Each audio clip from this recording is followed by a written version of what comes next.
Herkese merhaba. Bugün size üst solunum yolları şikayetlerinizle ilgili kür önerisinde bulunacağım.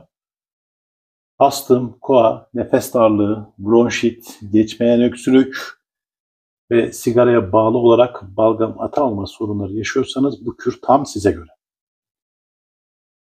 Ancak şunu söyleyeyim, bazı hastalarda mideden kaynaklanan geçmeyen öksürükler oluyor.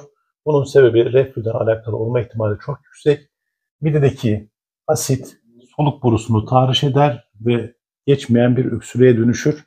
Eğer böyle bir şikayetiniz olduğunuzu düşünüyorsanız bu kürü siz kullanmayın. İleriki videolarda bunlarla ilgili farklı bir kür önerisinde bulunacağım.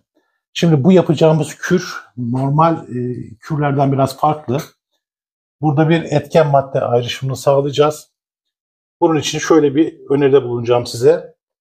Yarım çay bardağı zeytinyağının içine 30 gram zerdeçal, 10 gram karabiber, 10 gram toz haline getirilmiş zeytin yaprağını çay bardağının içinde karıştırıp 10-15 dakika aralığında beklemeye alıyoruz.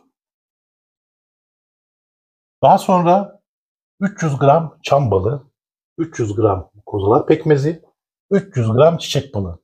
Bunun içine 30 gram karahalile, 30 gram damar otu, 30 gram zencefil, 30 gram çörek otu, 20 gram okaliptus, 20 gram kakule, 30 gram havlucuk otu ilave ediyoruz. Bunları karıştırıyoruz.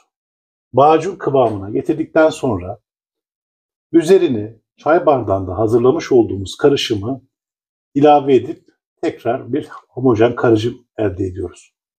Hazırladığımız bu karışımı ağzı kapalı bir şekilde saklayabileceğimiz bir kavanoz içine aktarıp ağzını kapatıyoruz. Bir gün dinlendirdikten sonra sabah akşam bir tatlı kaşığı aç karnına bu macundan tüketiyoruz. Tükettiğimiz bu macun akciğerlerimizin daha rahat nefes almasını sağlayacak ve size ciddi oranda balgam söktürecek.